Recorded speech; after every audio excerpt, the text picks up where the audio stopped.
हत्तीचं धार्मिक महत्त्व आणि सांस्कृतिक महत्त्व आपण खूप पूर्वीच्या काळापासून पाहत आलोय मित्रांनो. आणि या प्रत्येक मंदिरावरती हत्तीचं शिल्प दिसतं तुम्हाला. प्रवेशद्वारावर सुद्धा हत्ती असतात. भले ते कृत्रिम हत्ती असो, पण असतात. काही ठिकाणी जिवंत हत्ती असतात. जसं अलीकडच्या काळामध्ये आपण कोल्हापूर जिल्ह्यातल्या नांदणी मठातील माधुरी हत्तीचं उदाहरण पाहतोय. अशा अनेक देवस्थानाकडे हत्ती आहेत. गोष्ट जाणून घेऊया. हत्तीला शहाणपणाचं, संरक्षणाचं, ज्ञानाचं प्रतीक मानलं जातं मित्रांनो. गणरायाचं रूप मानलं जातं. आपल्याकडे हिंदू धर्मामध्ये गणरायाची आरती पाहतो. सुखकर्ता, दुःखहर्ता, वार्ता, विघ्नाची. तर तो विघ्नहर्ता, अडथळे दूर करणारा हत्ती म्हणून आपल्याकडे त्याला ओळखलं जातं. दुसरी एक महत्त्वाची गोष्ट सांगतो. पारंपरिक अनेक ठिकाणी ही गोष्ट आहे.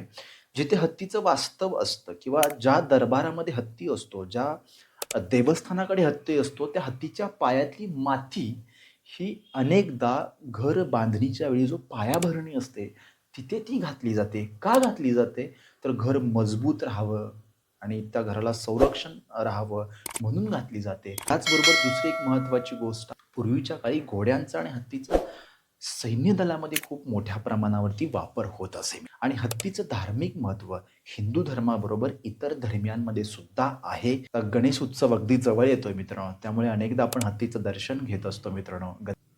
त्यामुळे हत्तीचं महत्त्व हे कधीच नाकारता येणार नाही. आणि एक दुसरी महत्त्वाची गोष्ट लक्षात घ्या. जसं आता काही नवीन जे लॅपटॉप आहेत तसे इनबिल्ट आहेत.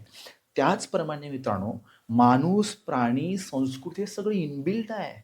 याच्याशिवाय मानवी आयुष्य पूर्णच होऊ शकत नाही प्राण्यांशिवाय.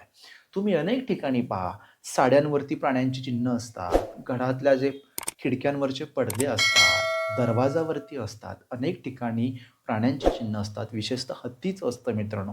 हे महत्त्व नाकारता येणार नाही.